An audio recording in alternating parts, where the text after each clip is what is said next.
السلام عليكم ورحمة الله وبركاته. إن الحمد لله نحمده ونستعينه ونستغفره ونؤمن به ونتوكل عليه، ونعوذ بالله من شرور أنفسنا ومن سيئات أعمالنا. من يهده الله فلا مضل له ومن يضلل فلا هادي له. نشهد أن لا إله إلا الله وحده لا شريك له، ولا وزير له ولا نظير له ولا ضد له ولا ند له، ولا مثل له ولا مثال له ولا مثيل له، ولا شبه له ولا شبيه له. والله كان ولا مكان، وهو الآن على ما عليه كان. ثم خلق العرش إظهارا لقدرته لا مكانا لذاته، واستوى عليه من غير أن يكون له حاجة إليه، واستقرار عليه. والله الصمد لم يلد ولم يولد ولم يكن له كفوا أحد. نشهد أن سيدنا وسندنا وحبيبنا وطبيب قلوبنا ونور عيوننا ومولانا محمدا عبده ورسوله، صلى الله عليه وعلى آله الطيبين وأصحابه الطاهرين، وعلى أولياء أمته ومن تبعهم بإحسان إلى يوم الدين. رضوان الله تعالى عليهم أجمعين. أما بعد، فقد قال الله تعالى في كلامه المجيد وفي كتابه القديم: أعوذ بالله من الشيطان الرجيم. بسم الله الرحمن الرحيم.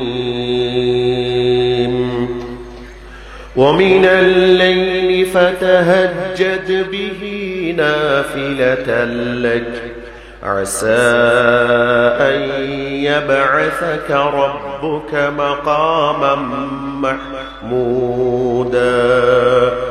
صدق الله العظيم، وبلغنا رسوله النبي الكريم، ونحن على ذلك من الشاهدين الشاكرين، والحمد لله رب العالمين.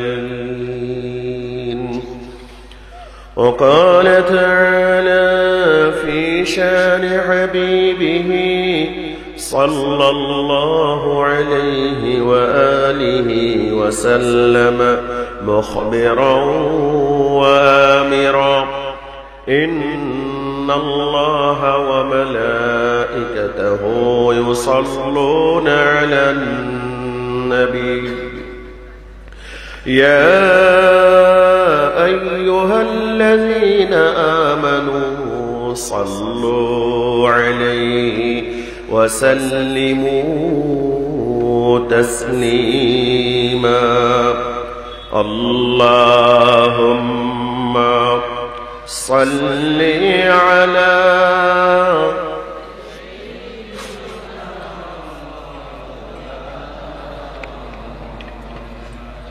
wa ala ali sayyidina।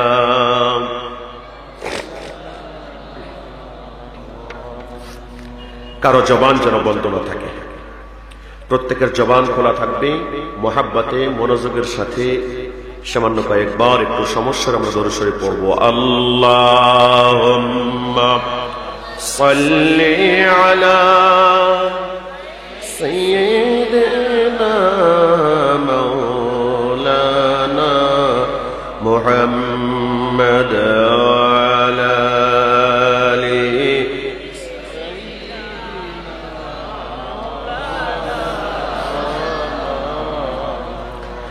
في حالة البعد روحي كنت أرسلها تقبل الأرض عني وهي نائبتي، وهذه دولة الأشباح قد حضرت فامدد يمينك لتحظى بها شفتي.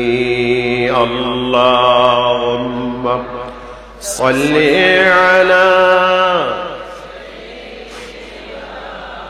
مولانا محمد وعلى آل سيدنا.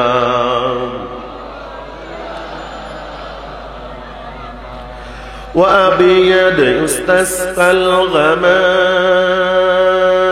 بوجهه صمال اليتامى عصمة للأرامل. اللهم صل على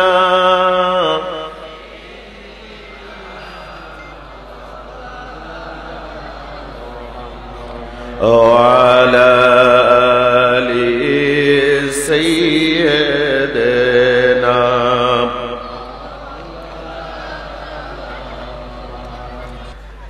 Bangladesh আঞ্জুমানে আল ইসলাম ও Talamiz Islamia Karmadha union শাখার আয়োজনে আয়োজিত ঐতিহাসিক শানে রাসালাত সাল্লাল্লাহু আলাইহি ওয়া আলিহি ওয়াসাল্লাম সম্মেলনের মোহতারাম প্রধান অতিথি উস্তাজুল উলামা সাহিবুত তাসানিফ মুফতি আজম আল্লামা ডক্টর কফিলউদ্দিন সরকার সালেহী মুদাজ্জিলুল আলী সহ হাজারাত উলামায়ে কেরাম, আসুন আমি কোনো আলাদা কোনো কথাই বলছি না, সোজা আলোচনায় চলে যেতে চাই। আল্লাহ পাক বলছেন ওয়ামিনাল লাইলি ফাতাহাজ্জাদ বিহি নাফিলাতান লাক আসা আন ইয়াবআসাকা রাব্বুকা মাকামান মাহমুদা। সূরাতুল বনী ইসরাঈল বা সূরাতুল ইসরা, সূরাতুল ইসরা ৭৯ নম্বর আয়াতে কারিমা। আগে আমরা অনুবাদ করে নিই। আল্লাহ পাক বলছেন ওয়ামিনাল লাইল, রাত্রের কিছু অংশ, রাত্রের একটা সময়, ফাতাহাজ্জাদ বিহি, নবী গো আপনি সেইটা একটু জাগ্রত থাকুন, দাঁড়িয়ে থাকুন, নামাজ আদায় করুন। নাফিলাতান লাক, এইটা হবে আপনার জন্য অতিরিক্ত। আসা, আশা করা যায় অবশ্যই, আইয়াবআসাকা রাব্বুকা মাকামান মাহমুদা, অতি শীঘ্রই আপনার রব আপনাকে প্রশংসিত স্থানে পৌঁছিয়ে দেবেন। এ হচ্ছে তেলাওয়াতকৃত আয়াতে কারিমার সরল বাংলা। তাহলে আমরা দেখলাম এই আয়াতে কারিমার দুইটা অংশ। একটা অংশ হচ্ছে ওয়ামিনাল লাইলি ফাতাহাজ্জাদ বিহি নাফিলাতান লাক, এটা এক অংশ। আসা আন ইয়াবআসাকা রাব্বুকা মাকামান মাহমুদা, এটা আরেক অংশ। তো যেহেতু একই আয়াত, বিধায় প্রথম অংশটা একটু আমাদের আলোচনা করতে হয়, আর আমাদের মূল আলোচ্য হচ্ছে শেষের অংশ। আসুন বুঝবার চেষ্টা করুন। তাহলে আল্লাহ পাক বললেন, নবী গো আপনি রাতের কিছু অংশ দাঁড়ান। তাহাজ্জুদ আমরা বলি তো নাকি? তাহাজ্জুদ বুঝি তো আমরা, তাহাজ্জুদ সেখান থেকেই ফাতাহাজ্জাত, তাহাজ্জাত নির্দেশ। আপনি দাঁড়িয়ে যান। দাঁড়িয়ে যাওয়া বলতে নামাজ আদায় করা। কি করা? দাঁড়িয়ে যাওয়া বলতে কিয়ামুল লাইল বলি আমরা। কি বলি? কিয়ামুল লাইল। কিয়ামুল লাইল দ্বারা তাহাজ্জুদ উদ্দেশ্য, কিয়ামুল লাইল দ্বারা তারাবি উদ্দেশ্য, কিয়ামুল লাইল দ্বারা অন্যান্য নফল নামাজ রাত্রিবেলা উদ্দেশ্য। রাত্রি জাগরণ, কুমিল লাইলা ইল্লা কালিলা, সূরা মুজাম্মিল, সেখানেও একই। রাত্রিবেলা দাঁড়িয়ে যান মানে কিছু অংশ আপনি কি করুন? নামাজ আদায় করুন। আল্লাহ পাক নির্দেশ দিচ্ছেন। একটু যদি গোড়ার দিকে আমরা যাই তাহলে দেখব রাসূলুল্লাহ সাল্লাল্লাহু আলাইহি ওয়া আলিহি ওয়াসাল্লাম প্রথম দিকে সারা রাত্র তিনি দাঁড়িয়ে দাঁড়িয়ে নামাজ আদায় করতেন। সুবহানাল্লাহ। এতে নবী পাক সাল্লাল্লাহু আলাইহি ওয়া আলিহি ওয়াসাল্লামের যথেষ্ট কষ্ট পেতে হতো, ব্যাগ পেতে হতো। আল্লাহ সুবহানাহু ওয়া তাআলা নবীজিকে পরক্ষণে নির্দেশ দিয়ে দিলেন, না না না না না, সারা রাত্র আপনি দাঁড়াবেন না। কুমিল লাইলা ইল্লা কালিলা, রাত্রির সামান্য একটা অংশ আপনি দাঁড়িয়ে যান। সুবহানাল্লাহ। নিসফাহু আও ইনকুস মিনহু কালিলা, রাত্রে অর্ধেক বা এর চেয়ে আরো কম আপনি দাঁড়ান। নবীজি এটাকে হালকা করে দিলেন, কমিয়ে দিলেন। নবীজি তাহলে প্রথম দিকে কি করতেন? সারা রাত্র তাহাজ্জুদ আদায় করতেন। কথা বুঝতে হবে। নবীজি প্রথম দিকে কি করতেন? সারা রাত্র তাহাজ্জুদ আদায় করতেন। পরবর্তীতে আল্লাহ পাক কমিয়ে দিলেন। এই তাহাজ্জুদ মনে রাখতে হবে, আমার আপনার জন্য তাহাজ্জুদের হুকুম কি? কথা বোঝাতে পারি নাই। তাহাজ্জুদ আমার আপনার জন্য কি ফরজ, সুন্নাত, ওয়াজিব? কোনটা? বুঝে কথা বলতে হবে, না বুঝলে জবাব দেওয়ার দরকার নেই। কারণ আমরা মাহফিলগুলো আমাদের এমন হয়ে যায়, আমরা বক্তারা তো আমরা তো তাল মিলাবার জন্য অনেক কিছু বলে থাকি। বক্তারা কিচ্ছু জানে না, শ্রোতারা কিছু জানে না এই বিষয় সম্পর্কে। বক্তা আমি বলে ফেললাম কথা ঠিক কি ঠিক না, আপনারা তো হাঁ করে বলে উঠলেন। আপনারা কি জানেন বিষয়টা ঠিক কিনা? কথা কি বুঝাতে পারলাম আমি? খুব সাবধান, এটা বক্তাদের একটা বদ অভ্যাসে পরিণত হয়েছে। ভাই শ্রোতারাই যদি আপনাকে ঠিক বা ঠিক নয় বলে আপনাকে যদি শ্রোতারা কি করতে পারে, জবাব দিতে পারেন, তো উনারা তো এই বক্তার চেয়ারে বসতে। কথা বোধহয় বুঝতে কষ্ট হলো। এই বাহাবা, এই হুদা বাহাবা পাওয়ার জন্য আমরা অনেক কাজ করে যাচ্ছি, মোটেও উচিত না, মোটেও উচিত না। শ্রোতাদের কাছ থেকে একটা হুক শব্দ নিয়ে আমরা কি হয়ে যাব? এটা কেমনে হবে? শ্রোতাদের মধ্যে বেশিরভাগ আলেম না, বেশিরভাগ সাধারণ মানুষ। কথা বলুন, বেশিরভাগ কি? তা আমি কেমনে জিজ্ঞাসা করি ঠিক কি ঠিক না? কোন বিষয়ে জিজ্ঞাসা করছি? হতে পারে একটা বাজারি বিষয় জিজ্ঞাসা করলে করতে পারতাম, কিন্তু আমি কোরআন সুন্নাহর একটা ব্যাখ্যা দিচ্ছি, দিয়ে বলছি ঠিক কি ঠিক না, আর আপনারা বলছেন হ্যাঁ ঠিক। বাস বক্তা বিশাল আমি বাবা পেয়ে গেলাম। এটা কি মোটেও উচিত হচ্ছে? কথা বুঝবার চেষ্টা করবেন। আমি কিন্তু আমার বিরুদ্ধেই বলছি, আপনাদের বিরুদ্ধে বলি না, আমি আমার বিরুদ্ধেই বলছি। প্রিয় হাজরিন, আসুন বুঝবার চেষ্টা করুন। আমি জিজ্ঞাসা করেছি তাহাজ্জুদের নামাজ, তাহাজ্জুদের নামাজ এইটা আমাদের উপরে কি ফরজ, ওয়াজিব, সুন্নাতে মুআক্কাদা, সুন্নাতে জায়েদা বা অন্য কিছু? মনে রাখবেন রাসূল পাক সাল্লাল্লাহু আলাইহি ওয়া আলিহি ওয়াসাল্লামের উপরে এই নামাজটা ফরজ ছিল। সুবহানাল্লাহ। তাহাজ্জুদ নামাজের উপরে কি ছিল? আমি যা বলছি যদি সন্দেহ মনে হয় যে কোনো তাফসীরের কিতাবগুলো খুলে দেখবেন। নবী পাক সাল্লাল্লাহু আলাইহি ওয়া আলিহি ওয়াসাল্লামের উপরে এটা ফরজ ছিল। হয়তো কোন জায়গায় শব্দ ওয়াজিব পাবেন, কোন জায়গায় ফরজ পাবেন, কারণ ফিকহি পরিভাষা ওয়াজিব দ্বারা ফরজ বোঝায়, ফরজ দ্বারা ওয়াজিব বোঝায়। উল্টাপাল্টা বুঝবেন না। যেমন জুমার নামাজ, জুমার নামাজ আপনি কুদুরি সহ যে কোনো ফিকহের কিতাব খুলে দেখেন, স্পষ্ট লেখা আল জুমুআতু ওয়াজিবুন। জুমার নামাজ কি বলা আছে? ওয়াজিব বলতে কি? ওয়াজিব নাকি ফরজ? ফরজ। এজন্য বলছি যে পরিভাষাগত কিছু ব্যাপার আছে। তো আসুন, নবীজির উপরে এটা আবশ্যক ছিল, আবশ্যক। আমার আপনার জন্য কি? আমার আপনার জন্য কি? আমরা সাধারণত নফল বলি, কিন্তু ফুকাহায়ে কেরাম এটাকে সুন্নত বলে যাচ্ছে। কি বলে যাচ্ছেন? এখন মুআক্কাদা কিনা এইটা নিয়ে দীর্ঘ আলোচনা রয়েছে। বহুজন মুআক্কাদা বলেছেন, বহুজন মুআক্কাদা বলেছেন। তো সেইটা নিয়ে আমার আলোচনা নয়। ওই কথা বললে তো আমি আপনি প্রায় সবাই ধরা খাবো। ইল্লা মাশাআল্লাহ। তাহাজ্জুদ কি আমরা নিয়মিত? কথা বলেন না কেন? আমি আগে বলেছি ইল্লা মাশাআল্লাহ, আল্লাহ যাদের কবুল করেছে সেটা আলাদা কথা। বাদ বাকি আমরা নিয়মিত কি? তো আসুন, আল্লাহ পাক বলছেন ফাতাহাজ্জাদ বিহি, তাহাজ্জাদ বিহি। নবী গো আপনি রাত্র জাগরণ করুন, তাহাজ্জুদ আদায় করুন, কিয়ামুল লাইল করুন, নাফিলাতাল লাক। এইটা আপনার জন্য নফল। নফল বলতে অতিরিক্ত। নফলের মানে কি? অতিরিক্ত। এইটা আপনার জন্য অতিরিক্ত। নবীজির জন্য অতিরিক্ত এই শব্দ বলে নবীজির জন্য তাহাজ্জুদকে নফল বলা যাবে না। নবীজির জন্য তাহাজ্জুদটা আবশ্যক ছিল। এখন আসুন, আমরা এই যে এশার নামাজ পড়লাম, এশার ফরজের পরে প্রথমে 2 রাকাত কি পড়েছি? সুন্নাতে মুআক্কাদা। কি পড়েছি? কথা বলুন। সুন্নাতে, আমার সঙ্গে কিন্তু একটু কথা বলতে হবে, কথাটা বুঝবার জন্য। সুন্নাতে মুআক্কাদা পড়েছি। এরপরে আমাদের অনেকে 2 রাকাত নফল পড়ে থাকেন। কথা ঠিক তো? ওই নফল পড়লে সওয়াব আছে, না পড়লে কি গুনাহ হবে? মাগরিবের নামাজের 2 রাকাত সুন্নাতে মুআক্কাদার পরে নফল আছে। কেউ 2 রাকাত, কেউ 4 রাকাত, কেউ 6 রাকাত, কেউ 20 রাকাত পর্যন্ত পড়েন। এইগুলো যদি এই নফলগুলো না পড়া হয় গুনাহ হবে? কি গুনাহ হবে? কথা ঠান্ডা মাথায় বুঝতে হবে, খুব ঠান্ডা ভাবে কথাগুলো বুঝতে হবে। এর হাজিরিন আসুন, এই নফল ফাতাহাজ্জাদ বিহি নাফিলাতাল লাক, তাহাজ্জুদ আপনি আদায় করুন, এটা আপনার জন্য অতিরিক্ত। এখান থেকে নফল শব্দটা নিয়ে আমি একটু কথা বলবো, কারণ এইটা নিয়ে বর্তমান সমাজে আমাদের মধ্যে অনেক হইচই হচ্ছে, অনেক হইচই হচ্ছে।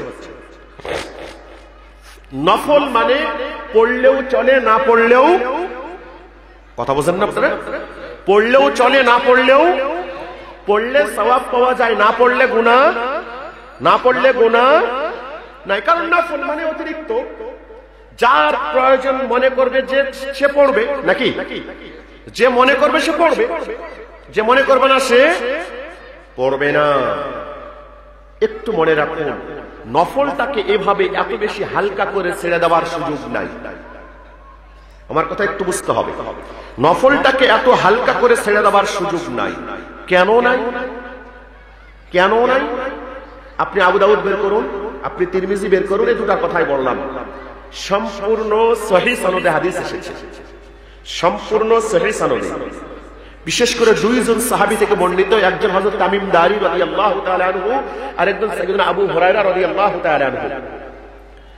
হাদিস বর্ণিত, নবী আকরাম সাল্লাল্লাহু আলাইহি ওয়া আলিহি ওয়াসাল্লাম বলছেন,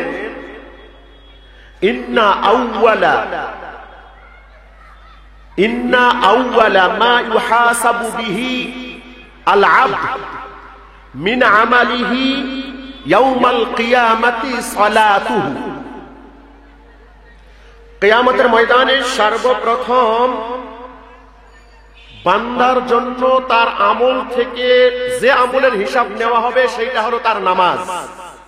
সেটা কি? তার নামাজ। ফাইন তাকাসা মিনহু শাই, নামাজের হিসাব নিতে গিয়ে যদি কোনো ত্রুটি পাওয়া যায় নামাজের মধ্যে, মানে ফরজ নামাজের হিসাব, যদি কোনো ত্রুটি পাওয়া যায়, আল্লাহ পাক বলবেন, উনজুরু হাল্লি আবেদিন, উনজুরু হাল্লি আবেদি, শব্দ কম বেশি আছে। ও ফেরেশতারা, আমার বান্দার ফরজ নামাজের ত্রুটি পাওয়া গেছে, এখন তোমরা একটু তাকিয়ে দেখো আমার ওই বান্দার নফল কোন নামাজ আছে কিনা। যদি নফল নামাজ থাকে তাহলে সেই নফল নামাজের মাধ্যমে আমার বান্দার ফরজের ত্রুটিটা সারিয়ে দাও। সম্পূর্ণ সহিহ সনদের হাদিস, আমি আর পরেক্ষণে গেলাম না। এখন আমার জিজ্ঞাসা হলো, আজকে আমরা এশার নামাজ এখানে আদায় করলাম, কেউ বা আদায় করে এসেছেন, আমার এশার নামাজ পরিপূর্ণ আদায় হয়েছে কার কার একটু নিশ্চিত হয়েছে হাত উঠিয়ে দেখাতে পারবেন? আমার প্রশ্ন বুঝে উত্তর দেবেন। আমি ওই একবার এক শিয়াল হুক্কি হতো সব দিনে হুক্কি হওয়া আমি এটা করতে না। কথা বুঝে জবাব দিতে হবে। আজকে এশার নামাজ বা মাগরিবের নামাজ হয়েছে, বা আসর পড়েছি, জোহর পড়েছি, ফজর পড়েছি, আজকের 5 ওয়াক্ত নামাজের মধ্যে 1 ওয়াক্ত নামাজ আমার সঠিকভাবে নিশ্চিতভাবে পরিপূর্ণভাবে আদায় হয়েছে, এইরকম গ্যারান্টি দাতা একজন থাকলে হাত উঠান। মুরব্বী কথাই বোঝে না, এই ভাই কথা বোঝে না। আসুন, কথা কি বুঝতে পেরেছেন আপনারা? নিশ্চিত দিতে পারবো আমি, আপনি নিশ্চিত দিতে পারবো? তাহলে আমরা সবাই নিশ্চিত যে আমার আপনার নামাজ পরিপূর্ণ আদায় হয়েছে, এই ব্যাপারে আমরা কেহই নিশ্চিত, আমরা কেহই নিশ্চিত নই, এইটাই নিশ্চিত। কি কথা ঠিক আছে তো? আমার আপনার নামাজ নিশ্চিতভাবে আদায় হয়নি, এইটাই নিশ্চিত। ঠিক আছে?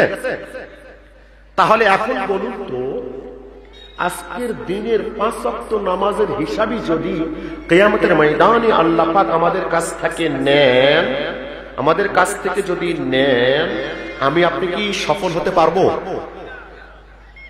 কথা বোধহয় বোঝেন নাই। সফল হতে পারবো? তাহলে এই সফলতার জন্য এই নফলটা আমার জন্য এখন কি নফল থাকলো নাকি আবশ্যক হয়ে গেল? কথা তাও বুঝাতে পারে নাই।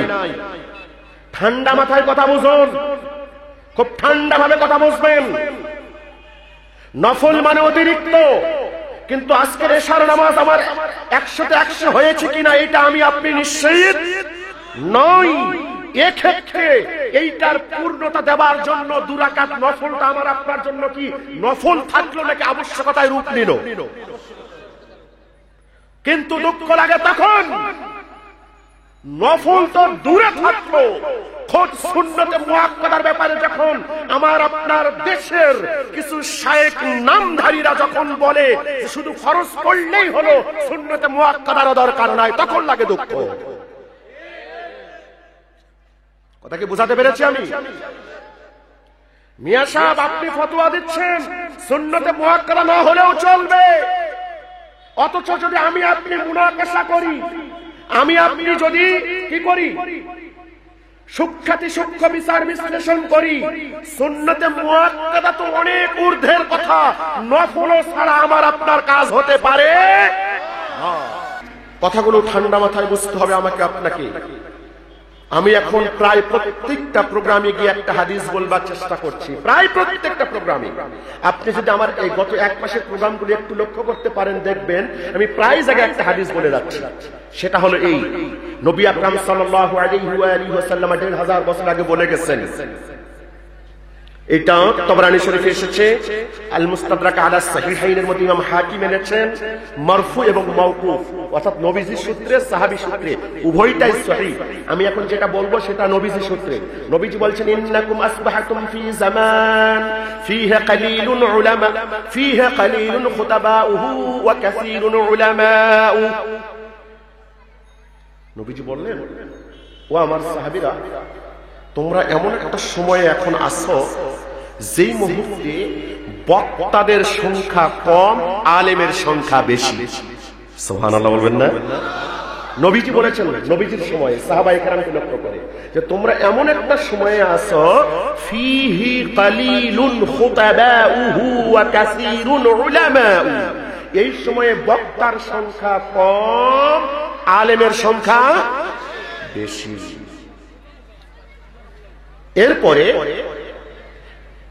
এরপরে হাদিসের মাঝখানে আরো কিছু লফজ আছে, আরো কিছু শব্দ আছে, যতটুকু দরকার ততটুকু আমি বলছি। পরক্ষণে এসে নবীজি বলছেন, অতি শীঘ্রই তোমাদের উপরে এমন একটা সময় আসছে, আমার উম্মতের উপরে এমন একটা সময় আসছে, ফিহি কাসীরুন খুতাবাউহু ওয়া কালিলুন উলামাউ, ওই সময়ে বক্তার সংখ্যা বেশি হবে, আলেমের সংখ্যা কমে যাবে।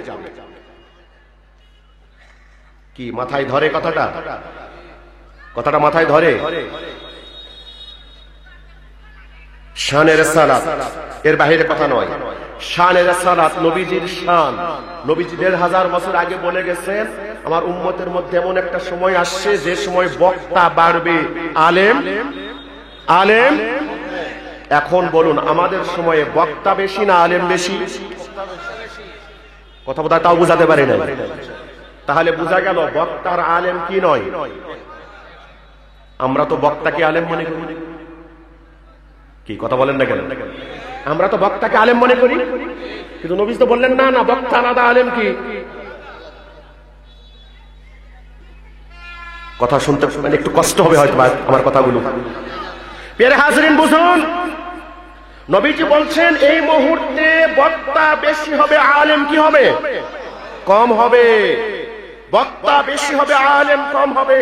উদাহরণস্বরূপ যদি আমি বলি, বর্তমান সময়ে বক্তা এত বেশি হয়েছে, আজ থেকে 20 বছর আগে, 15 বছর আগে, 10 বছর আগেও আমরা কিন্তু শুনিনি, আমাদের কোনো আলেমের মুখ থেকে শুনিনি যে ওযু ছাড়াই কোরআনে কারীম ধরা যায়। শুনেছি, কিন্তু বর্তমান বক্তা নামের তক্তারা বলে যাচ্ছে কিনা বলুন, বলছে কিনা? এখান থেকে যেটা আমি বুঝাবার চেষ্টা করছি, শুধু বক্তার ফতোয়া নেওয়া যাবে না, বক্তার সাথে যারা আলেম তাদের ফতোয়া নিতে হবে, নচেত নিশ্চিত গুমরাহির পরে যেতে হবে। আমরা কি শুধু বক্তার ফতোয়া নিয়ে গুমরাহির পথে যেতে রাজি আছি? এজন্য সাবধান থাকবেন, শুধু বক্তা কিন্তু আলেম না, তাদের কোনো ফতোয়া চলবে না। বক্তার সাথে সাথে কি হতে হবে? আলেম হতে হবে। মনে রাখবেন, প্রত্যেক বক্তা আলেম না, কিন্তু প্রত্যেক আলেমই বক্তার চেয়ে আরো বড় কিছু। এ কারণে শুধু শুধু বক্তার কোনো ফতোয়া নেওয়া যাবে না, শুধু শুধু বক্তার কোনো ফতোয়া নেওয়া যাবে না। ওই যে মেরাজ শরীফের খুব সুপ্রসিদ্ধ হাদিস শরীফ, যেখানে নবীজি দেখলেন যে কি ওই জাহান্নামের মধ্যে একদল লোকের ঠোঁট কাটা হচ্ছে কি দিয়ে, জানেন না? জানেন না? আগুনের কেচি দিয়ে। নবীজি জিজ্ঞাসা করলেন, ইয়া জিবরিল মান হাউলা? জিবরিল এরা কারা যাদের ঠোঁটগুলো আগুনের কেচি দিয়ে কাটা হচ্ছে? সেখানে জিবরিল কি বললেন? ইয়া রাসূলুল্লাহ, হুম হুম খুতাবা উম্মতিক। নবী গো, এরা আপনার উম্মতের বক্তা।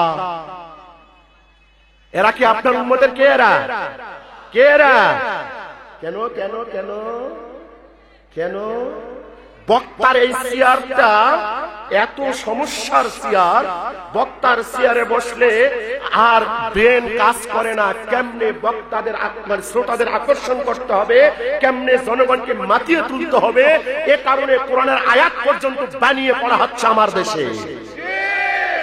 নবীজির হাদিস নয়, অথচ নবীজির হাদিস বলে দেওয়া হচ্ছে এই বক্তার চেয়ারে বসে, এই চেয়ারের গরমে জনগণের কাছ থেকে বাহবা পাওয়ার জন্য। এজন্য খুব সাবধান, খুবই সাবধান। একটা গল্প শুনেছিলাম, কাজী ইয়াস রাহমাতুল্লাহি আলাইহি, সুলতান মাহমুদ গজনবী রাহমাতুল্লাহি আলাইহির শাসন আমলের প্রধানমন্ত্রী ছিলেন তিনি। অত্যন্ত বুদ্ধিমান, বিচক্ষণ মানুষ। তাকে নিয়ে এমনকি তাফসীরে রূহুল বায়ানের মধ্যে তার অনেকগুলো ঘটনা উল্লেখ করা হয়েছে। তো তার ব্যাপারে একটা ঘটনা শুনেছিলাম। একবার সুলতান মাহমুদ গজনবী গেছেন শিকার করতে, সাথে কাজী আয়াজ আছেন প্রধানমন্ত্রী। তো এবার ভুল বুঝবেন না, কাজী আয়াজ বা আয়াজ বলতে দুজন মশহুর ব্যক্তি। একজন ইমাম কাজী আয়াজ আল মালিকি, ইনি কিন্তু ইনি না, ইনি অনেক আগের মানুষ, 574 সম্ভবত ওনার ইন্তেকাল। উনি অনেক আগে, উনি মুসলিম শরীফের ব্যাখ্যাকার কাজী আয়াজ, বা কিতাবুশ শিফার যিনি মুসান্নিফ কাজী আয়াজ, উনি না, উনি মালিকি মাযহাবের ইমাম। এই বর্তমান যে কাজী আয়াজের কথা বলছি, উনি হচ্ছেন সুলতান মাহমুদ গজনবীর প্রধানমন্ত্রী। খুব বিচক্ষণ মানুষ ছিলেন, খুব বিচক্ষণ, এবং খুব বড় মাপের বুজুর্গ ছিলেন। সুবহানাল্লাহ, বড় মাপের বুজুর্গ। এবং সুলতান মাহমুদ গজনবী আরো বড় মাপের বুজুর্গ ছিলেন। সুবহানাল্লাহ। তো আসুন, একদিন ওনারা গেছেন, ভাই পাখা লাগছে, আপনারা এমন ভাবে ঘেরাও দিয়েছেন, নামাজ পড়তে আমার অবস্থা খারাপ হয়ে গেছে গরমে। এমন ভাবে ঘেরাও, বাতাস ঢুকতে না পারে আপনাদের কাছে। শীত কমে গেছে না এখন? এরপরে দিয়েছেন একেবারে চরম ঘেরাও, সব শেষ। প্রিয় হাজরিন, শিকার করতে গেছেন। শিকার করতে গিয়ে ওনার হাতিটা রেখে পাশে বিশ্রাম করছেন, আর সেনাবাহিনীরা গেছে কি শিকার করতে। কিছুক্ষণ পর পর তিনি দেখলেন একটা ব্যাং নাকি বলেন আপনারা, একটা ব্যাং কিছুক্ষণ পর পর দৌড় দিয়ে এসে হাতির সুরে ঠুক করে এক লাঠি মেরে আবার চলে যায়। কিছুক্ষণ পরে আবার আসে, আবার ঠুক করে লাথি মারা আবার চলে যায়। কয়েকবার এটা হওয়ার পরে তিনি এখন কাজী আয়াজকে বলছেন, কাজী আয়াজ কারণ কি বারবার এই ব্যাংকটা আসে আর হাতুড়ে লাথি মারা যায় কেন, দেখো তো এটার কারণটা বের করবে। কাজী আয়াজ খুব বিচক্ষণ মানুষ, উনি ব্যাঙের পিছু নিলেন, পিছু নিয়ে উনি দেখে আসলেন ব্যাংক কোথায় কি করে আবার কেন আসে। এরপরে তিনি বলছেন, জাহাপনা আমি কারণ খুঁজে পেয়েছি। কি বলো না? আমি বলবো, আগে একটু পরীক্ষা করে দেবো। দেখবেন এখন আর আসবে না, এখন আর, হ্যাঁ দীর্ঘ সময় পেরিয়ে গেল কিন্তু ব্যাঙ আর হাতির কাছে আসে না। কি ব্যাপার আয়াজ, ব্যাপার কি? কয় জাহাপনা দেখবেন এই কিছুক্ষণ পর আবার আসবে। তিনি আবার চলে গেলেন ওখানে, গিয়ে ফেরত আসলেন। হ্যাঁ কিছুক্ষণের মধ্যে আবার এসে লাথি, কিছুক্ষণ পর আবার এসে লাথি। ব্যাপার কি বলতো? তখন তিনি আবার চলে গেলেন, গিয়ে আসলেন, এসে বলছেন, এই যে জাহাপনা দেখেন তো আমার হাতে এটা কি? ওই সময়ের মুদ্রা, স্বর্ণ যেটা মুদ্রা, আমাদের সময় যেমন কাগজের টাকা, ওই সময় চলতো কি স্বর্ণ মুদ্রা চলতো। এই যে স্বর্ণ মুদ্রা, এটাতে কি আছে? ওই ব্যাংকটা যেখানে বসতো তার নিচে স্বর্ণ মুদ্রাটা রাখা ছিল। এটার দ্বারা কি হবে? কয় অর্থের একটা গরম আছে। অর্থের কি আছে? গরম আছে। ও যখন ওখানে বসে ও অর্থের গরম আর ঠিক থাকতে পারে না। ব্যাংক হলে হয়তো কি হাতিরে লাথি মারে। কথা কি বুঝতে পেরেছেন? বক্তার চেয়ারের একটা কি আছে? গরম আছে, কঠিন গরম। বক্তার চেয়ারের এত কঠিন একটা গরম, যদি বলা হয় আগামীকালকে এখানে তাফসিরে কাশফের দর্স দিতে হবে, এরকম তাফসিরে কাশফের দর্স দেওয়ার কয়জন মুফাসসির মিলবে? ওলামায়ে কেরাম আছেন, কয়জন মুফাসসির পাওয়া যাবে? ইল্লা মাশাআল্লাহ হাতে গোনা দুই একজন। কিন্তু যদি বলা হয় আগামীকাল থেকে 1 মাস ব্যাপী তাফসীরুল কোরআন মাহফিল হবে, প্রত্যেক দিন 10 জন করে মুফাসসির লাগবে, পাওয়া যাবে কিনা? কথা বলুন, পাওয়া যাবে কিনা? তাফসীরে কাশফ পড়াবার মুফাসসির পাওয়া যাচ্ছে না, অথচ তাফসীরুল কোরআন মাহফিলের কি পাওয়া যাচ্ছে? কথা তাও বোধহয় বোঝাতে পারি নাই আমি। এখন বুঝতে পারছেন আলেম আর বক্তা? বুঝতে পারছেন তো কি আলেম আর বক্তা বোঝা যাচ্ছে তো এখন? নবীজি বললেন এই সময়ে বক্তার সংখ্যা বাড়বে, কমবে কার সংখ্যা? কার সংখ্যা? আলেমের সংখ্যা। নবীজি বলে গেলেন, শোনো শোনো, যে সময় ওই যে প্রথমে বলেছিলেন আলেম বাড়বে আর বক্তা কম হবে, ওই সময় বলেছিলেন জেনে রেখে দাও ফীহিল আমালু খায়রুম মিনাল ইলম। যে সময় বক্তা কম ছিল আলেম বেশি ছিল, ওই মুহূর্তে জানার চেয়ে মানার দাম বেশি। সুবহানাল্লাহ। আর এই যখন বক্তা বাড়বে আলেম কমবে, ফীহিল ইলমু খায়রুম মিনাল আমাল, এই মুহূর্তে মানার চেয়ে জানার দাম বেশি। সুবহানাল্লাহ সুবহানাল্লাহ। কেন কেন কেন কেন কি কারণে? উদাহরণ দিচ্ছি। সারা জিন্দেগি তারাবির নামাজ আমরা আদায় করে এসেছি কত রাকাত? কিছুদিন পরে শুনলাম কয় রাকাত? এখন আবার আমাদের দেশের বড় বড় ডিগ্রিধারীরা এই তো বলে দিল যে ঠিকঠাক মতো 2 রাকাত আদায় করলেই চলে। কি আমাদের বক্তারা বলেছে না? মুফাসসিরে কোরআনরা বলেছে না এগুলো? এখন ঠিক পাচ্ছেন তো বক্তা আর আলেম? এই কর্মধারী ইউনিয়নবাসী ঠিক পাচ্ছেন তো এখন? বক্তার আলেম ঠিক পাওয়া যাচ্ছে তো এখন? খুব সাবধান। প্রিয় হাজিরিন, তাহলে আমি যেটা বুঝাতে চাইলাম, ফাতাহাজ্জাদ বিহি নাফিলাতাল লাক, নবী গো আপনি তাহাজ্জুদ আদায় করুন, রাত্রির কিছু অংশ আপনি দাঁড়িয়ে থাকুন, এটা আপনার জন্য অতিরিক্ত। এখান থেকে আজকে নফল নয়। দুঃখ লাগে আজকে মুসল্লিরা কেমনে নফল আদায় করবে যেখানে ইমাম সাহেব ফরজের পরে খোঁজ থাকে না। কি কথা বেশি বলে ফেললাম? কথা বেশি বলে ফেলেছি? ইমাম সাহেব ফরজের পর আর খোঁজ থাকে, তো মুসল্লিরা কি করবে? মুসল্লিরা কি থাকবে না, দৌড় দেবে আরো আগেই। এখন এখান থেকে যেটা বোঝাতে চাইলাম যে আমার আপনার জন্য নফলটাকে কত বেশি গুরুত্ব দিতে হবে। আপনারা কি স্পষ্ট বুঝতে পেরেছেন তো? হ্যাঁ, যদি বলেন না আপনি যা বলেন বলেন, আমার ফরজ নামাজ 100তে 100 নিশ্চিত আদায় হয়ে গেছে, তাহলে আপনাকে সালাম, আপনার নফল দরকার নাই, দরকার নাই। কি নিশ্চিত দিতে পারবেন? দিতে পারবেন? তাহলে আমার আপনার জন্য নফলটা এই ফরজকে পূরণ করবার জন্য আবশ্যক হয়ে গেল কিনা? আবশ্যক হয়ে গেল কিনা? এখন আশা করি ইনশাআল্লাহ নফলের ব্যাপারে বিভ্রান্তি কাটবে তো এখন? নফলের ব্যাপারে বিভ্রান্তি কাটবে তো এখন? অন্তত 2 রাকাত হলেও নফল আদায়, অন্তত 2 রাকাত হলেও নফল আদায় করবেন। প্রিয় হাজিরিন, আসুন এখন আমরা পরের অংশে যাই, যেহেতু সময়ের দিকে তাকিয়ে আমাকে কথা বলতে হবে, মনে হয় আর বেশিক্ষণ নাই। আছে একটু দরুদ শরীফ পড়ুন। আল্লাহুম্মা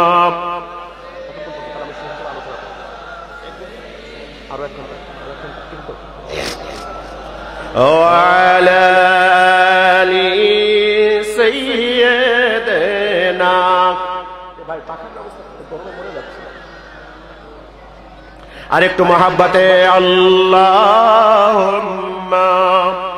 সাল্লি আলা।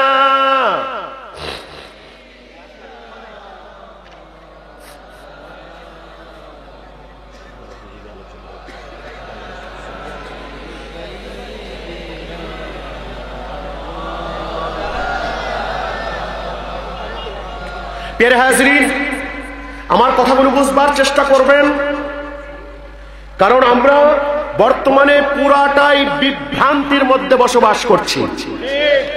বিশেষ করে ওয়াজ মাহফিলের কারণে যে সমাজে ধর্মীয় ব্যাপারে কোনো গন্ডগোল ছিল না, কিন্তু ওয়াজ মাহফিলের কারণে বক্তা নামের আমার মতো বক্তা নামের তক্তাদের কারণে সেই সমাজে নতুন করে ফেতনা সৃষ্টি হচ্ছে। আমি আপনাদের দোষ দিচ্ছি না, আমি আমার গায়ে নিয়ে কথা বলছি, আমি বুঝাবার জন্য। আমার আপনার কারণে আজকে উল্টা পাল্টাটা হচ্ছে, এজন্য খুব সাবধান হতে হবে আপনাদেরকে। সে বিষয়ে একটু আপনাদের দৃষ্টি আকর্ষণ করছি। আসুন, আমরা শুধু শুধু আল্লাহ পাকের বান্দা হতে চাই, নাকি সাথে আল্লাহ পাকের মাহবুব হতে চাই? কি হতে চাই? আমরা আল্লাহ পাকের বান্দা এই স্তর থেকে উন্নীত হয়ে এই স্তরকে টপকে গিয়ে মাহবুব হতে চাই কারা কারা? নারে তাকবীর, আওয়াজ হবে নারে তাকবীর, আল্লাহু আকবার, ইয়া রাসূলুল্লাহ, জিন্দাবাদ জিন্দাবাদ, বড়ে বড়ে চালো, বড়ে বড়ে চালো,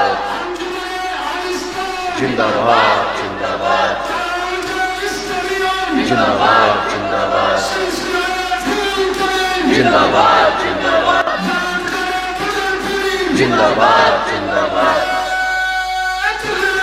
আল্লাহ। প্রিয় হাজিরিন, আমার পয়েন্টটা আপনাকে একটু কষ্ট করে বুঝতে হবে।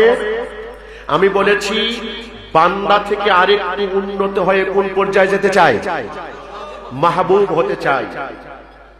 এইটা সকলের চাওয়া পাওয়া কিনা?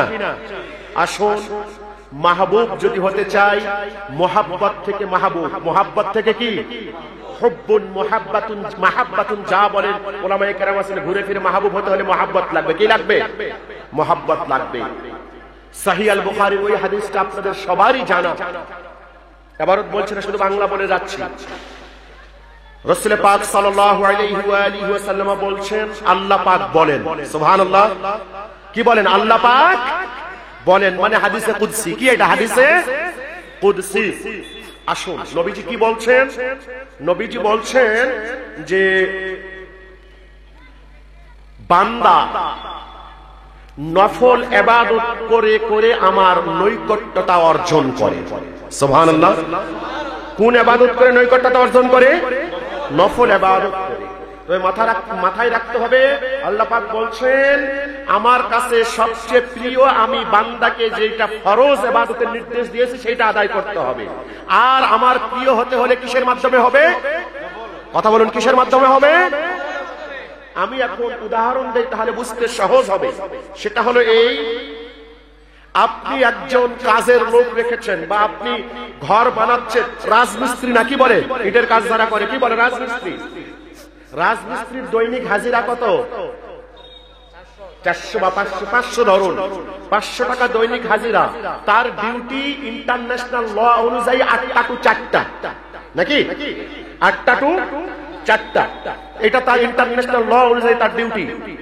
বেচারা যখন 8টা থেকে 4টা পর্যন্ত তার দায়িত্ব পালন করেছে, আপনি কিন্তু তাকে কখনোই 500-র বেশি 550 দেবেন না। দেবেন? 500 আপনি তাকে দেবেন। পরের দিন বেচারা দেখলো, বেচারা ওই আপনার ওই শ্রমিকে রাজমিস্ত্রি 8টা থেকে 4টা না করে আধা ঘন্টা বাড়িয়ে করলো, 4:30 পর্যন্ত কাজ করলো। বলুন, তার মূল দায়িত্ব ছিল 4টা পর্যন্ত, সে আধা ঘন্টা কি করেছে? বাড়িয়েছে। এজন্য আপনি হয়তো বা প্রথম দিন তাকে বকশিশ দেবেন না, কিন্তু তার প্রতি আপনার একটা নজর আসবে কিনা?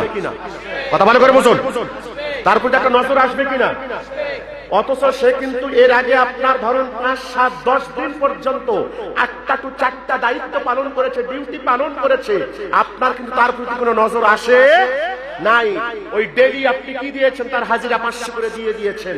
যে মাত্র একদিন সে আধা ঘন্টা বেশি করলো, সে আপনার দৃষ্টি কিন্তু কেড়ে নিয়েছে, কেড়ে নিয়েছে না? পরের দিন দেখা গেল আবারও সে আধা ঘন্টা বেশি করলো। দ্বিতীয় দিন আপনি কিন্তু ইচ্ছে করে তাকে তার সঙ্গে একটু কথা বলবার চেষ্টা করবেন কিনা? বলবার চেষ্টা করবেন কিনা? সে নিয়মিত আর বাড়ালো না, কিন্তু প্রত্যেকদিন এখন দেখা গেল সে আধা ঘন্টা করে বেশি করে যাচ্ছে। যদি আপনি বিবেকবান হয়ে থাকেন, তৃতীয় দিন অবশ্যই তাকে বলবেন, এই আব্দুল্লাহ শোনো, আজকে তুমি 4:30টায় কাজ শেষ করে একটু আমার সঙ্গে নাস্তা করে যাবে। কি এটা বিবেকের দাবি কিনা? স্যার আমি তো নাস্তা কিছুক্ষণ আগে নাস্তা করেছি স্যার। তাহলে আপনি স্যার হয়ে কি বলবেন? তো ঠিক আছে, যেহেতু নাস্তা করেছো এক কাজ করো, আজকে এই নাও টাকা 20টা নাও, তুমি গাড়ি ভাড়া দিয়ে চলে যাও। কে বলবেন কিনা? অথচ এতদিন সে কিন্তু 8টা টু 4টা করেছে, আপনি একদিন 1 পয়সা দিয়েছেন? একদিনও নাস্তা খাইয়েছেন না। অতিরিক্ত সে যখন নিয়মিত করতে শুরু করলো, প্রথম দিকে আপনার দৃষ্টি সেখানে চলে গেল। এরপরে আপনি কি করতে শুরু করলেন? বকশিশ দিতে শুরু করলেন। একদিন দেখা গেল বেচারা এরকম নিয়মিত 10 দিন করবার পরে একদিন হঠাৎ সে অসুস্থ হয়ে পড়লো, আসতে পারলো না। সে বলে দিল, স্যার আমি তো অসুস্থ, আসতে পারছি না। ঠিক আছে, তুমি আগামীকালকে এসো। আসবার পরে যদি আপনার বিবেক ঠিক থাকে, আপনি কিন্তু বলবেন, দেখ গতকালকে তোরটা তুই অনুপস্থিত ছিলি, কিন্তু আমি এইটারও তোকে আমি দিয়ে দিলাম। কি কথা বলুন? আমি দুনিয়ার উদাহরণ দিলাম, দুনিয়ার একটা উদাহরণ। এখন নবীজির হাদিস শুনুন, সুবহানাল্লাহ বলবেন না? ইমাম ইবনে আবি দুনিয়া হাদিস বর্ণনা করেছেন, যাকে আল হাফিজুল কাবীর বলা হয়। ইমাম ইবনে আবি দুনিয়া হাদিস বর্ণনা করেছেন। তিনি বলছেন, আল্লাহ পাকের কিছু ফেরেশতারা আল্লাহ পাকের দরবারে গিয়ে বলবেন, রব্বুল আলামিন আমরা বড়ই হতবাক হচ্ছি আপনার কাজ দেখে। সুবহানাল্লাহ। কি দেখলা তোমরা? কি দেখলা? আল্লাহ আপনি না বলেছেন, যাও তোমরা অমুক জায়গায় অমুক মসজিদে গিয়ে দেখো আমার একজন বান্দা সেখানে নামাজ আদায় করছে, তোমরা তার জন্য এতগুলো সওয়াব লিখে দিয়ে এসো। আমি আবারও বলছি না সময়ের কারণে, সওয়াব লিখে দিয়ে এসো। আল্লাহ আমরা তো আসলাম, এসে সওয়াব লিখছি, কিন্তু দুঃখের বিষয়ে বান্দাকে তো খুঁজে পেলাম না। সুবহানাল্লাহ। আল্লাহ খোঁজ নিয়ে দেখলাম ওই বান্দা মসজিদেই হাজির হয়, মসজিদে হাজির। আল্লাহ তারপরেও কি আমরা তার নামে লিখবো? আপনি বলেছেন হ্যাঁ অবশ্যই লিখো। আল্লাহ আমাদের তো বুঝে আসতো না, কেন আপনি আমাদেরকে লিখতে বললেন? আমরা আপনার আদেশ পালন করেছি, কিন্তু বিষয়টা আমরা বুঝলাম না, একটু বুঝতে চাই। রব্বুল আলামিন সাথে সাথে বলবেন, ও আমার ফেরেশতারা শুনে রেখে দাও, ওই বান্দা আমার নিয়মিত ডিউটি পালন করেছে, নিয়মিত অতিরিক্ত কাজগুলো করেছে। গত কয়েকদিন ধরে আজকে সে অসুস্থ অবস্থায় আছে। এই দীর্ঘদিন আমার ডিউটি পালন করবার কারণে এই কয়েকদিন অসুস্থ হয়েছে, মসজিদে আসতে পারে নাই, কিন্তু আমি আল্লাহ রহমানুর রহিম ওই আগের নিয়মিত ডিউটি পালনের কারণে এই অসুস্থতার সময় তার পরিপূর্ণ সুস্থতার সওয়াব লিখে দিলাম। হাদিস। তাহলে এখান থেকে কি বোঝা যাচ্ছে? যে অসুস্থতা অর্থাৎ আমরা অনুপস্থিত থেকেও আল্লাহ পাক উপস্থিতির সওয়াব দিচ্ছেন। কেন? শুধু ফরজ আদায় করে নাকি নফলের কারণে? কথা বলুন, কিসের কারণে? নফলের কারণে। ওই বুখারীর ওই হাদিসের মধ্যে, হাদিসে কুদসিতে স্পষ্ট, সেখানে আল্লাহ পাক বলছেন, যখন নফল ইবাদত করতে করতে সে কি করে? একেবারে আমার নিকটবর্তী হতে থাকে, হতে হতে হাত্তা আহবাবতুহু, আমি তাকে মহব্বত করে বসি। সুবহানাল্লাহ। আমি তাকে কি করি? আল্লাহ পাক যদি কাউকে মহব্বত করে, দুনিয়াতে আর কোনো কিছুর দরকার আছে? আর কোনো কিছুর দরকার আছে?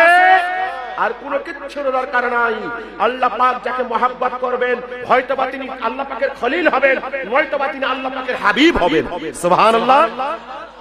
আল্লাহ পাকের খলিল সাইয়্যিদুনা ইব্রাহিম, সাইয়্যিদুনা ইব্রাহিম আলাইহিস সালাতু ওয়াস সালাম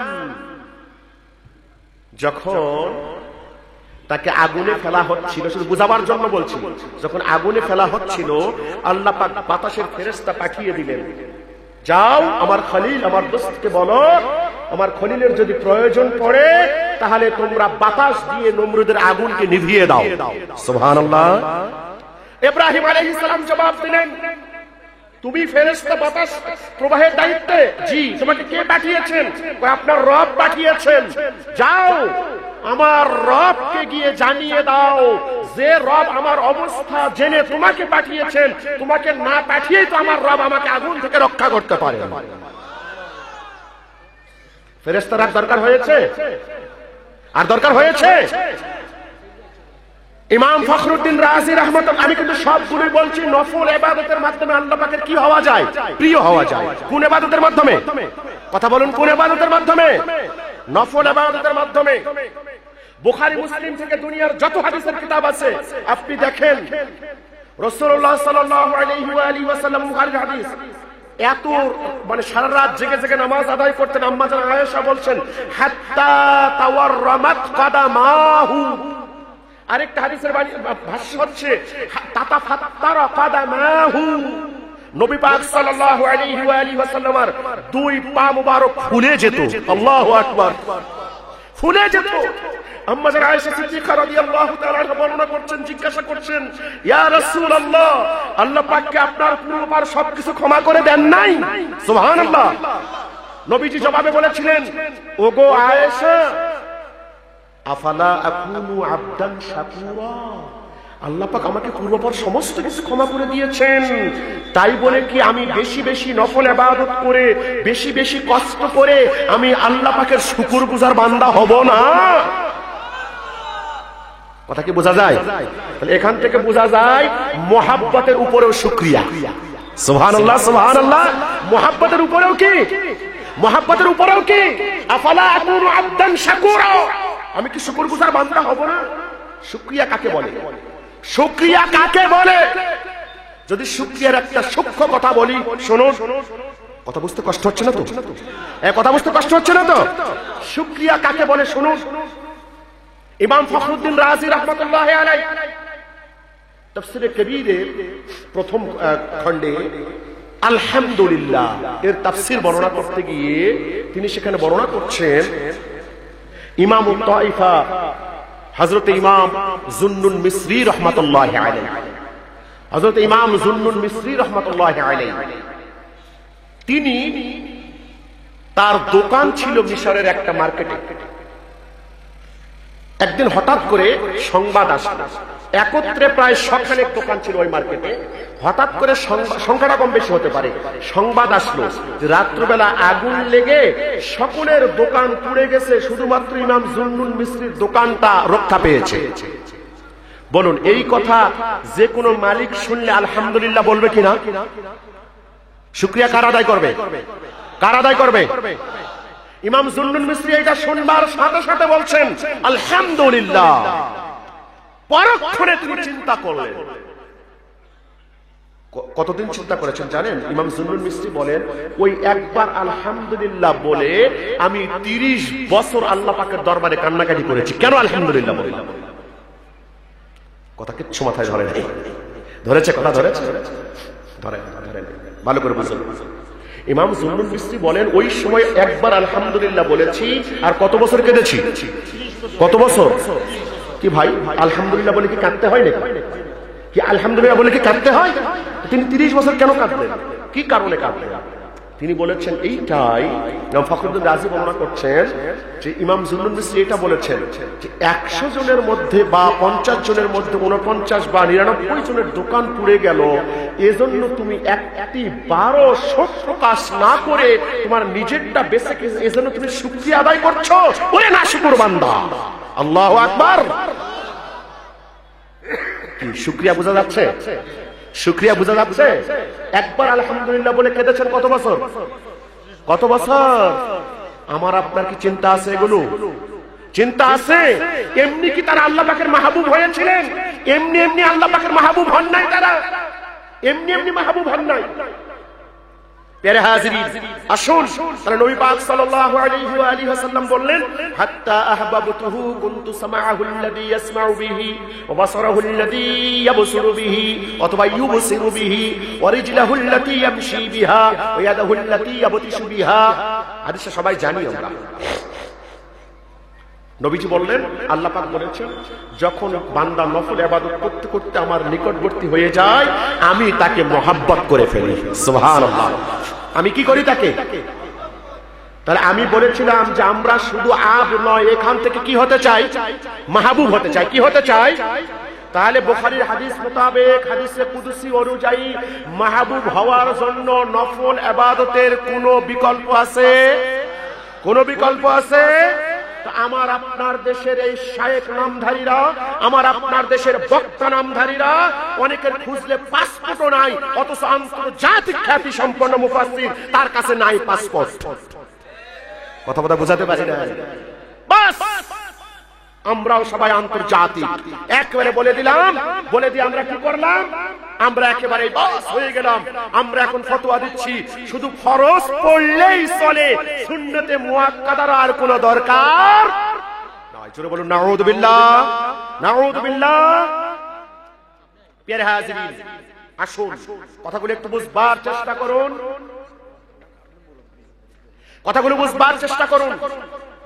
আজকে আমরা স্পষ্ট দেখছি হাদিস মোতাবেক আল্লাহ পাকের মাহবুব হতে হলে নফলের কোনো বিকল্প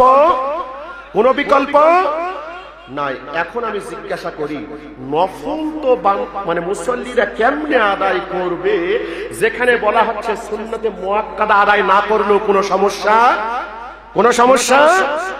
নাই? কি কথাগুলো কি বেশি বলে ফেলছি আমি? কথা কি বেশি বলে ফেলেছি? জুমার নামাজের কাছে কবলাল জুমার আছে, বাদাল জুমা আছে, কিচ্ছু নাই, শুধু হয়ে গেছে করাকাত হয়ে গেছে। প্রিয় হাজিরিন, কবলাল জুমা নাই, বাদাল জুমা নাই, কিচ্ছু নাই। শায়েখরা স্পষ্ট ফতোয়া, জান্নাতে যাওয়ার জন্য শুধু ফরজ হইলেই চলে, আর কোনো কিছুই লাগে। বাস জনগণ মাহবুব হবে কেমনে? জনগণ মাহবুব কেমনে হবে? অসম্ভব।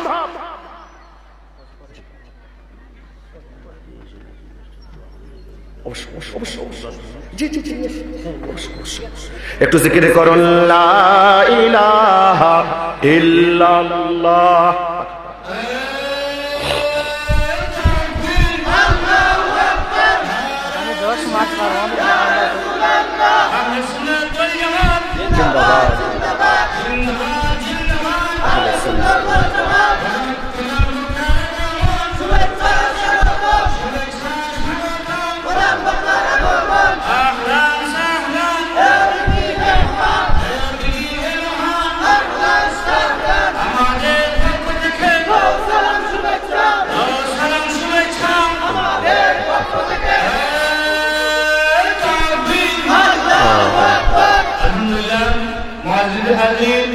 আমরা দেখতে পাচ্ছি এই মুহূর্তে আমাদের মাঝে উপস্থিত হয়েছেন আজকের মাহফিলের সময় মুহাম্মদ সাল্লাল্লাহু আলাইহি ওয়াসাল্লাম, সাল্লাল্লাহু আলা মুহাম্মদ সাল্লাল্লাহু আলাইহি ওয়াসাল্লাম। আলহামদুলিল্লাহ, এতক্ষণ পর্যন্ত আল্লামা সাহেব কিলাফুদ্দৌলী রহমতুল্লাহ আলাইহির সুযোগ্য নাতি অতি অল্প সময়ে অত্যন্ত গুরুত্বপূর্ণ কথা আমার ভাই রেদওয়ান সাহেব বলে গেছেন। খুব গুরুত্বপূর্ণ। ওনার একটা কথাকে আমি সামনে রেখে ছোট্ট একটা উদাহরণ দিয়ে আমি আমার বাকি কথা শেষ করবার চেষ্টা করছি। আসুন, রেদওয়ান ভাই বলছিলেন একটা বিষয় নিয়ে, শানে রিসালাত সম্পর্কে আমাদের ভাষা সংযত হওয়ার বিষয়টা, ভাষার পরিবর্তনের বিষয়টা একটু মাথায় রাখুন। আমি একটা উদাহরণ দিই।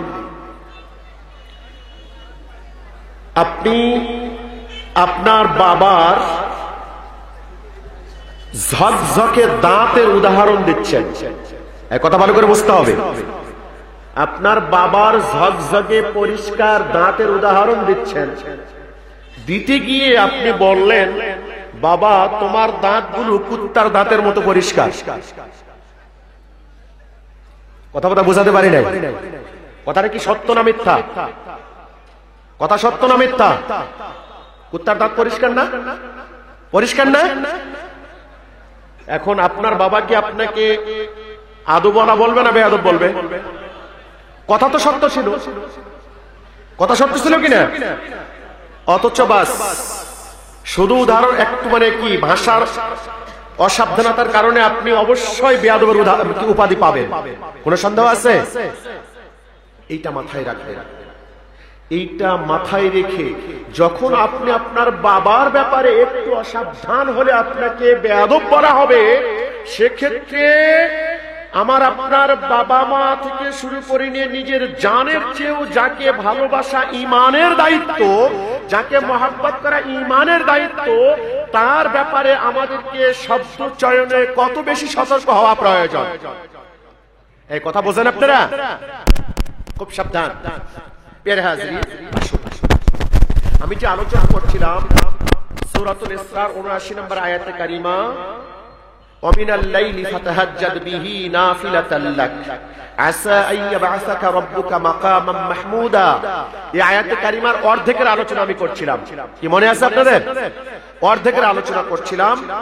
আজকে হয়তোবা আর বাকি অর্ধেকে আমি যেতে পারবো না ইনশাআল্লাহ ইতিমধ্যেই, কারণ রাত্র হয়ে যাচ্ছে। আমাদের আজকে প্রধান অতিথি আছেন আল্লামা ডক্টর কফিলউদ্দিন সরকার সালেহী হুজুর আছেন, উনি এক্ষুনি চলে আসবেন ইনশাআল্লাহ। আমার কথা আমি অতি সংক্ষেপে গুছিয়ে ফেলছি, আমার কথা একবারে গুছিয়ে ফেলছি।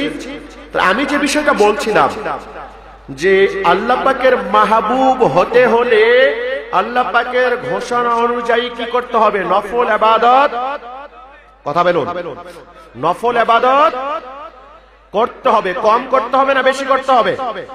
কম না বেশি? ছোট্ট একটা উদাহরণ দিচ্ছি, খুব বড় নয়, একেবারে ছোট্ট একটা উদাহরণ দেখুন। আপনার হযরত সাবিত আল বুনানি, বা কেউ সাবিত আল বানানি পড়েন, আমি বুনানি পড়ি। হযরত সাবিত আল বুনানি তিনি প্রখ্যাত একজন তাবেঈ এবং সিকা নির্ভরযোগ্য। তিনি ছিলেন হযরতে আনাস রাদিয়াল্লাহু তাআলা আনহুর খুব কাছের ছাত্র। খাদেমুর রাসূল সাল্লাল্লাহু আলাইহি ওয়া আলিহি ওয়াসাল্লাম সাইয়্যিদুনা আনাস রাদিয়াল্লাহু আনহু খুব কাছের ছাত্র। তাকে যখন উনার ইন্তেকালের পরে উনাকে দাফন করবার জন্য দুইজন বিশেষ করেছিলেন, একজন হযরত সাঈদ ইবনে জুবায়ের, ইনিও প্রখ্যাত মুফাসসির, এবং হযরত হুমায়দ আত-তাবিন প্রখ্যাত তাবেঈ, দুজন। ইমাম আবু নুআইম ইসফাহানি রাহমাতুল্লাহি আলাইহি সহিহ সনদে এনেছেন, যেটা ভারত গৌরব মুহাদ্দিস, যাকে আরব বিশ্বে ইমাম বলা হয়, আল্লামা আব্দুল হাই লাখনবী রাহমাতুল্লাহি আলাইহি ইকামাতুল হুজ্জা আলা আন্না আল-ইকসার ফি আত-তাআব্বুদ লাইসা বিবিদআ নামক প্রামাণ্য কিতাবের মধ্যে এনেছেন। হযরত সাবিত আল বুনানিকে দাফন করতে গিয়ে দাফন করলেন। দাফন করবার পরে কাঁচা ইট দিয়ে কবরটা সমান করে দেওয়া হয়েছে। সকলেই চলে গেছেন। সাঈদ ইবনে জুবায়ের বলছেন, আমি আর হুমায়দ আত-তাবিল দুইজন বাকি আছি, সবাই চলে গেছে, দোয়া দরুদ হয়ে গেছে, চলে গেছেন সবাই। এখন একটু দূরে আসবার পরে আমরা লক্ষ্য করলাম কাঁচা ইট থেকে একটা ইট খুলে গেছে। কথা বুঝতে পারছেন? কবরের যে কাঁচা ইট দিয়ে গাঁথনি দেওয়া হয়েছে, একটা ইট খুলে গেছে। সম্পূর্ণ সহিহ সনদের বর্ণনা। হযরত সাঈদ ইবনে জুবায়ের বলছেন, আমি আর হুমায়দ আত-তাবিল দুইজন গেলাম কাঁচা ইটটা ঠিক করে দেব। কাঁচা ইট ঠিক করতে গিয়ে হতবাক। কেন? আমরা দেখি কাঁচা ইট যখন আমরা লাগাতে গেছি, সেখানে গিয়ে দেখি হযরত সাবিত আল বুনানি দাঁড়িয়ে নামাজ আদায় করছেন। দাঁড়িয়ে কি করছেন? সম্পূর্ণ বিশুদ্ধ সনদ, দাঁড়িয়ে নামাজ আদায় করছেন। আমরা তো হতবাক হয়ে গেলাম। সেখান থেকে আমরা ইটটা ঠিক করে দিলাম, ঠিক করে দিয়ে চলে আসলাম উনার বাড়িতে। আসলাম বাড়িতে, এসে দরজায় করাঘাত করলাম। উনার মেয়ে পর্দার অন্তরাল থেকে বলছেন, চাচাজি কি বলছেন বলুন।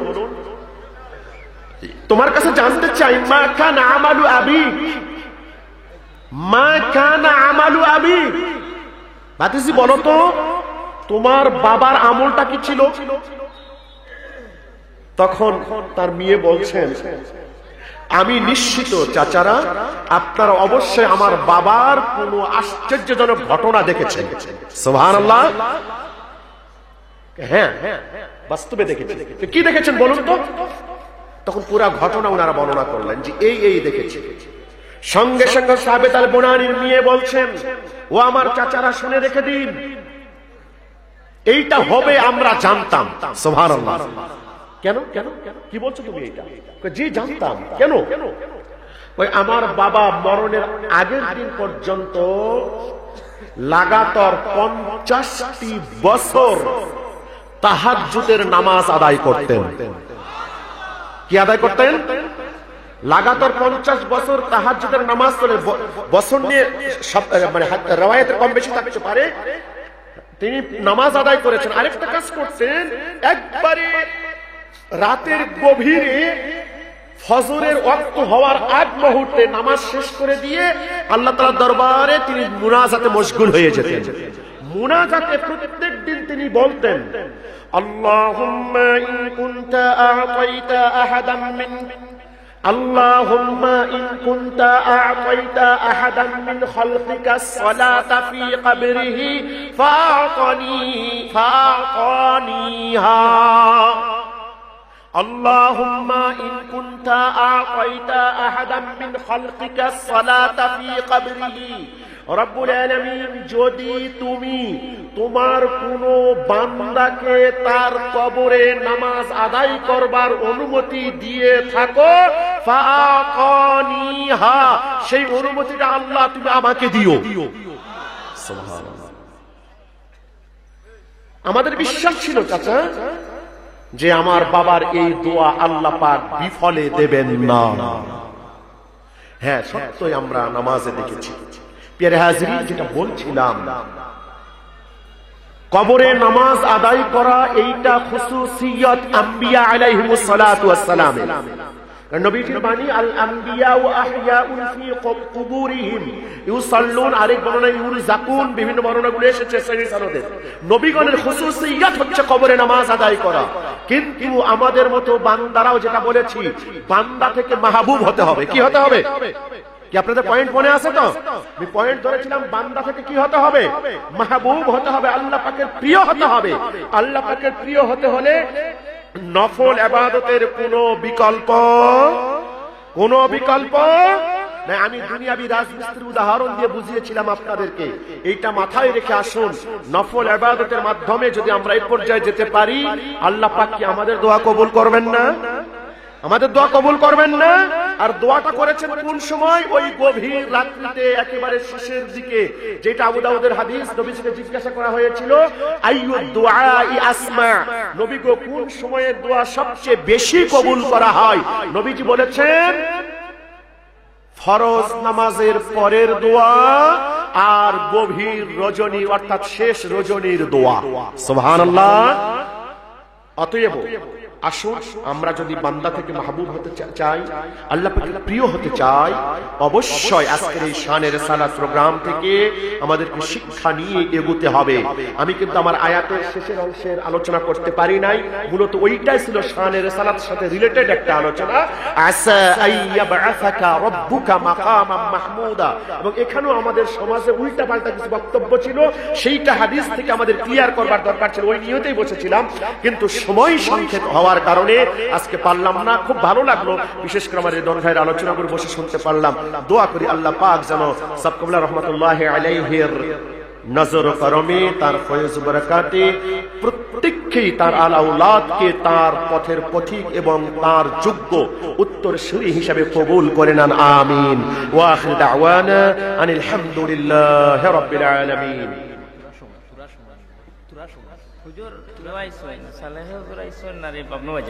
ও সময় আপনি তো লাগে আর মাইকে দিয়ে ঘোষণা করো যে মোটরসাইকেল যারা আছে এরা থাকি পেট্রোল পাম্প, পেট্রোল মোটর কই দো।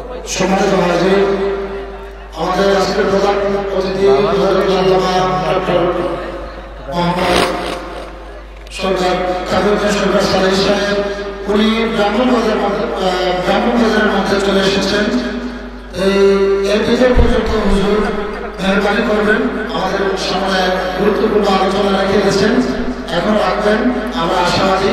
হুজুরকে অনুরোধ করছি, আর যাদের মোটর বাইক আছে এখানে, আমরা অনুরোধ করবো তারা মোটর বাইক নিয়ে আপনারা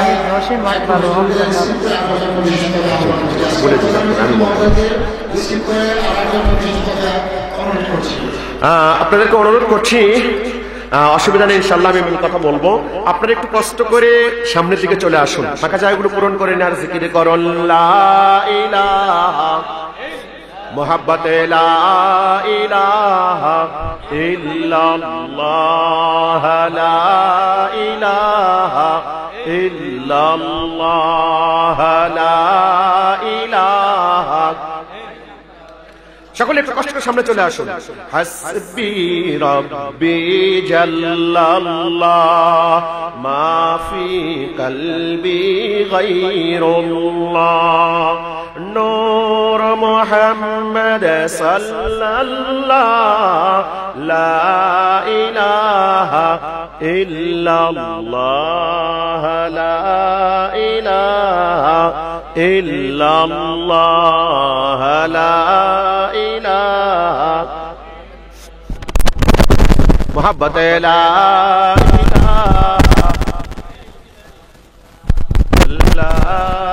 ইলাহা ইল্লাল্লাহ লা ইলাহা আর মুহাব্বত লা ইলাহা ইল্লাল্লাহ লা ইলাহা ইল্লাল্লাহ লা ইলাহা। এ সাউন্ড ঠিক করেন, আসলে কথা বলা যায় না তো ভাই, কণ্ঠের ব্যাপার আছে।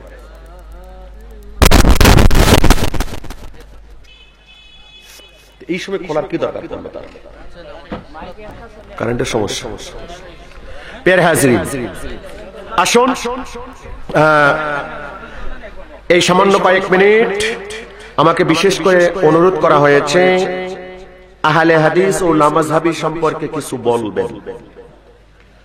আহলে হাদিস ও লামাযহাবী আপনারা দুই ভাগ করলেন কেন? আহলে হাদিস আর লামাযহাবী কি ভিন্ন ভিন্ন? কি আহলে হাদিস আর লামাযহাবী কি ভিন্ন ভিন্ন? এক কথা বলতে হবে, ভিন্ন ভিন্ন না। অবশ্যই আহলে হাদিস আর লামাযহাবী ভিন্ন ভিন্ন নয়, মাথায় রাখুন। আহলে হাদিস আজকে যারা নিজেদেরকে দাবি করছেন, এটা কিন্তু আমার আলোচনার অতিরিক্ত আলোচনা। আহলে হাদিস যারা নিজেদেরকে দাবি করছেন, এই দাবিটা কতটুকু যথার্থ আমি সেইটা একটু বোঝাবার চেষ্টা করি। প্রথমেই বলে নিচ্ছি, যারা আহলে হাদিস আছেন বা লামাযহাবী আছেন, তাদের সঙ্গে ব্যক্তিগত কোনো শত্রুতা আমার নাই, এটা আগে সাফ জেনে নেবেন। কোন ব্যক্তিগত শত্রুতা আমার নাই। এজ এ মুসলিম আমি সকলে স্যালুট করি, মুসলমান হিসেবে আমি সকলকে শ্রদ্ধা করি, সম্মান করি। বাদ বাকি কোন বিষয় নিয়ে মতপার্থক্য থাকতেই পারে। কি মতপার্থক্য থাকতে পারে? মতপার্থক্যের অবস্থা অনুযায়ী তাদের সঙ্গে আমাদের সেটা ভিন্ন কথা। মতপার্থক্য কোন পর্যায়ে? এটা জুজি মানে আপনার শাখাগত মাসালা নাকি এটা মৌলিক মাসালা, সেটার উপর ভিত্তি করবে আমাদের সম্পর্কের অবনতি আর উন্নতি, সেটা ভিন্ন বিষয়। তো প্রথমে আমরা দেখবার চেষ্টা করব। ভাই মাইকটা কিছু করা যায় কিনা? এইভাবে কথা বললে আমি পরক্ষণ আর কথা বলতে পারবো না, আমার একেবারে কণ্ঠ শেষ হয়ে যাবে। আসুন, আপনারা এমনি শুনতে পাচ্ছেন তো নাকি? তাহলে চলবে, সমস্যা নেই। তো দেখুন, আহলুল হাদিস যদি কোনো ভাই থেকে থাকেন, আমার কথাগুলো একটু ভালো করে বুঝতে চেষ্টা করবেন, খুব ভালো করে। আহলুল হাদিস আমাকে যেখানে এই বিষয়ে আলোচনা করতে বলা হয়, আমি প্রথমে শব্দের ব্যাখ্যাটা করবার চেষ্টা করি। আহলুল হাদিস অর্থ কি ভালো করে বুঝুন। আহলুল হাদিস অর্থ কি? হাদিস ওয়ালা। কি অর্থ? যেমন আহলুল মাল সম্পদ ওয়ালা, আহলুল বাইত বাড়ি ওয়ালা। অন্য অর্থে জু মাল বাড়ির মালিক, সম্পদের মালিক, হাদিসের মালিক। মালিক বলতে আবার মূল অর্থে যাবেন না। তাহলে যারা নিজেদেরকে আহলে হাদিস বলছেন, আপনারা কি হাদিস ওয়ালা? প্রশ্ন আমার, আপনারা কি হাদিস ওয়ালা? যদি আপনারা হাদিসের উপরে আমল করবার কারণে আহলে হাদিস হন, তাহলে তো ভাই আমরা আরো কয়েক ডিগ্রি উপরে আছি। কারণ আমরা শুধু হাদিসের আমল করি না, আমরা কোরআনের আমল করি, আমরা হাদিসের আমল করি। এজন্য আমরা তো আহলুল কোরআন ওয়াল হাদিস হওয়ার দরকার। এই কথা কি বুঝাতে পারলাম? তা আপনারা একার নিজেরা নামটা লুফে নিলেন কেন? কোন যুক্তিতে আপনারা নিজেদের নামটা আহলুল হাদিস লুফে নিলেন? তাহলে কি আপনারা আহলে কোরআন নয়? তাহলে কি আপনারা কোরআনওয়ালা নয়? কথা বুঝাতে পারি নাই? আপনারা কোরআনওয়ালা নয়? আপনি যদি হাদিসের উপর আমল করতে চান, আগে হাদিস না আগে কোরআন? কথা বলতে হবে, আগে হাদিস না আগে কোরআন? তাহলে আপনাদের নামটা হওয়ার দরকার কি ছিল? আহলে কোরআন নাম হওয়ার দরকার ছিল। কি হওয়ার দরকার ছিল বলুন? কথা বুঝলে আমার সাথে হানা বলতে হবে। কি নাম হওয়ার দরকার ছিল? কারণ আমাদের সর্বপ্রথম আমল করতে হবে কিসের উপরে? কোরআনে কারিমের উপরে আমল করতে হবে, এরপরে হাদিসের উপরে আমল করতে হবে। ঠিক আছে, আপনি যেহেতু আহলে হাদিস দাবি করছেন, অবশ্যই আপনি ইজমা কিয়াস মানবেন না, এটাই স্বাভাবিক নাকি? আপনি ইজমা কিয়াস মানবেন না, এটাই স্বাভাবিক। মানবেন কি না মানবেন, যদি শুধু এই বিষয়ের উপরে আলোচনা কয়েক ঘন্টা করতে পারতাম তাহলে বুঝাতে পারতাম আপনি মানতে কতটুকু বাধ্য। না মানার তো প্রশ্নই নাই। আপনি না মানলে আমি তো আপনাকে এক গ্লাস পানিও খেতে দেব না, সে পর্যায়ে নিয়ে যাবো। কথা কি বুঝাতে পারলাম? আমি আপনাকে এক গ্লাস পানিও খেতে দেব না, সে পর্যায়ে আপনাকে নিয়ে যেতে বাধ্য করাবো।